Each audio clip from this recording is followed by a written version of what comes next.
Thank you, Mr. Speaker. And I rise today to focus on one of the most serious issues of our time, the increasing threat of nuclear weapons.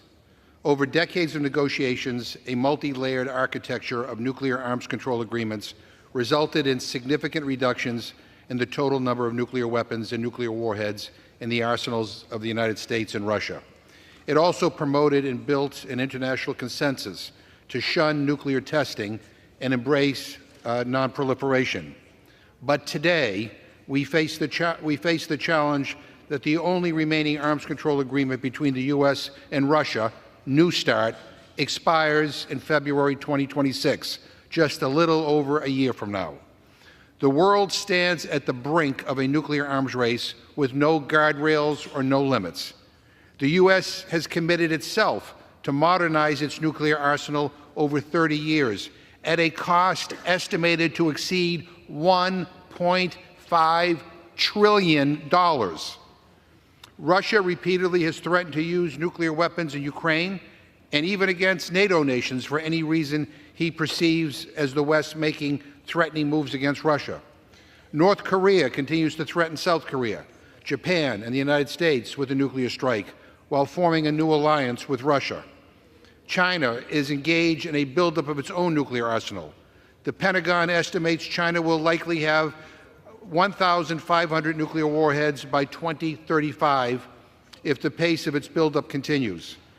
And Iran may decide to build nuclear weapons following tit-for-tat missile strikes with Israel and the U.S.'s failure to revive negotiations on restoring curbs on Iran's nuclear program.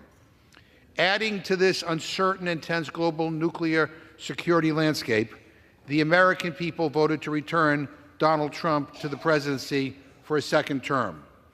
Now, during his first term as president, he withdrew the United States from the Iran nuclear deal and allowed other arms control agreements to expire or for the U.S. to withdraw.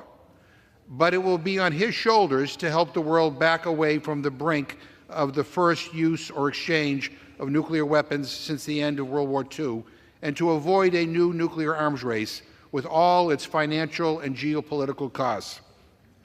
If he chooses to take on these challenges, he will not find himself alone. In 2017, most of the nations of the world came together to adopt the Treaty on the Prohibition of Nuclear Weapons, TPNW. The treaty is an international agreement that prohibits the development, testing, production, and use of nuclear weapons, and it entered into force in 2021. The TPNW's goals are to eliminate nuclear weapons and reduce global nuclear arsenals to zero. Currently, 93 nations have signed the treaty and 74 have ratified it. Along with my colleague Earl Blumenauer, I am the proud author of H-Res 77, a bill that calls on the President to embrace the goals and provisions of the TPNW and make nuclear disarmament the centerpiece of U.S. national security policy. It also calls on the United States to lead a global effort to move the world back from the nuclear brink and to prevent nuclear war by returning to negotiations that advance nuclear arms reduction. And I'm grateful that 43 of my House colleagues have joined this resolution as co-sponsors. I'm also the sponsor of H.R. 3154, the HALT Act, which would freeze current nuclear arsenals and press for a return to the negotiating table. Further, on November 1st, the First Committee on International Peace and Security of the UN General Assembly, delegates voted to study the impacts of nuclear war for the first time since 1989. While there is already a wealth of robust research on the effects of nuclear weapons, this has not been comprehensively brought together in 35 years. During these decades, there has been major progress in climate and scientific modeling tools, and this new study will allow scientists to review the improvements in our understanding of the effects of nuclear war. 144 nations voted in favor of the resolution, including nuclear powers like Germany and nations who suffered from atomic testing in decades past. Only 3 nations opposed: Russia, France, and the UK, with the latter saying this matter has been studied enough. 30 nations abstained, including the United States. And finally, Mr. Speaker, in October, the Nobel Committee decided to award the Nobel Peace Prize for 2024 to the Japanese organization Nihon He Don Ki O.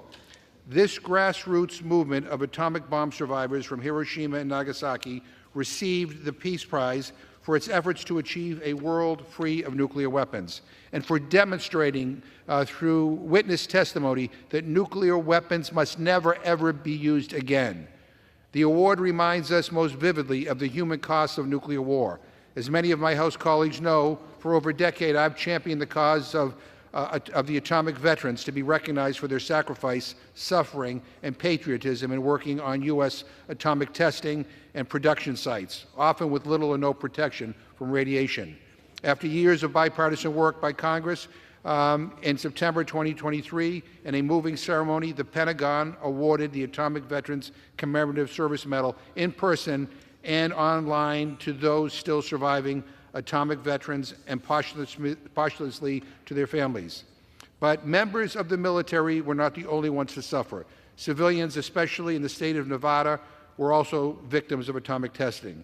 Known as the downwinders, these civilians and their lands suffered from the impact of nuclear radiation and drift carried by wind and water. They too deserve to be recognized and honored.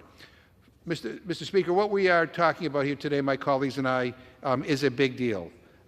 This issue needs more attention. The relevant committees here in Congress ought to be doing hearings. We ought to be discussing this more and more on the House floor. Because really this is the ultimate question here is the salvation or the destruction of our planet. Certainly we all can come together to protect not only the people of this country but the people of the world from nuclear weapons. You know, Mr. Speaker,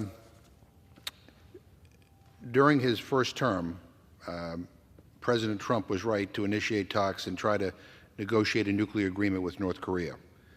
Perhaps he can be successful at this initiative over the next 4 years. I hope it's something that he decides to prioritize.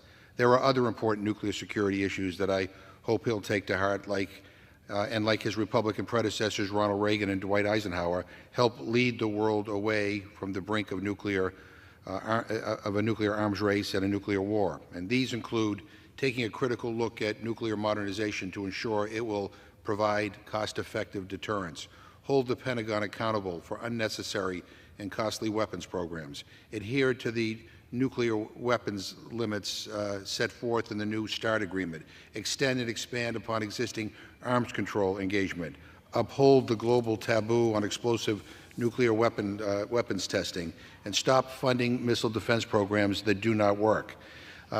Mr. Speaker, I believe we ought to be aspiring to a nuclear weapons-free world. That is what you heard over and over from the members who have spoken here today. But I do want to close with one final thought.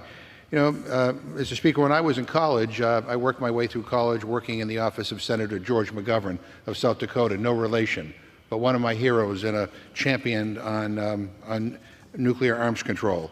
And I accompanied him to a debate with William Buckley at Yale University, and the debate was on resolve that the SALT talks are in the interests of the U.S. national security. And McGovern closed that debate by saying this. He said, in 1963, we were debating the limited nuclear test ban agreement, and Senator Everett Dirksen of Illinois took to the floor to close the debate. And he said he had just reread John Hersey's book, Hiroshima, the description of what happened to that great city the morning after. The scene of one family sitting charred around the breakfast table. Out in the yard, bits and pieces of children's clothing, the broken arm of a doll, toys and debris scattered over the landscape. And he said, I thought about that scene and I said that someday Everett Dirksen will be buried in Illinois. And when that happens, I don't want them to put on my gravestone, he knew about this and he didn't care. And that's the choice. Whether we are going to reduce and eventually reverse this nuclear madness, that means not victory for anyone if it's ever used, but the death of all and perhaps the death of our planet. You know, many years ago in ancient wisdom, it was said, I have set before thee two choices, life or death. Therefore choose life that thee and thy seed may live. And that's the choice I want the United States to make in 1978. So that's how he concluded that debate. That's the choice, Mr. Speaker, I want the United States to make in the year 2024. The stuff that we are talking about here today is not theoretical. It's not just some abstract debate. This is real, and it is shocking that we are not focused more on this issue. Again, Democrats and Republicans ought to have a mutual interest in survival, because if these weapons are ever used, it could mean the end of our planet. As Mr. Foster from Illinois said earlier, we don't want to be looking into the sky and seeing one terrible flash and that's the end of it and wondering how we got there. We have it within our power right now to do something to reverse this trend toward nuclear destruction. We just have to have the courage to stand up to the defense contractors and all their big money, and to people who, quite frankly, think that the only way we can be strong is through building more and more nuclear weapons. That's not the measure of our strength. The measure of our strength, quite frankly, is the quality of life of the people in our country. We live in the richest country in the history of the world. We have 47 million people who don't know where the next meal is going to come from. We should all be ashamed of that. It is a national scandal. And when we try to raise that issue on the floor, we're told we don't have the money. Yet we have over $1 trillion to build more nuclear weapons. That's insane. That's mad. And so the plea of all of us here today, to Democrats and Republicans alike, we want the issue of a nuclear-free world. We want that on the table. We want that to be one of our goals. We want to aspire to that goal. And we want Congress, we want Democrats and Republicans to come together and to make that a reality. And I hope that people across this country get more engaged on this issue and demand more of their government on this issue. Because the trend right now, the way we are headed, it is in the wrong direction. So let's strive for a world free from nuclear weapons. Let's urge the next president. And again, I have great concerns, deep concerns about the next president and his priorities. But you know what? We can't give up hope. And we ought to do everything we can to press him and this Congress to move in a different direction. And with that, Mr. Speaker, I thank all of my colleagues for participating in this special order, and I yield back my time.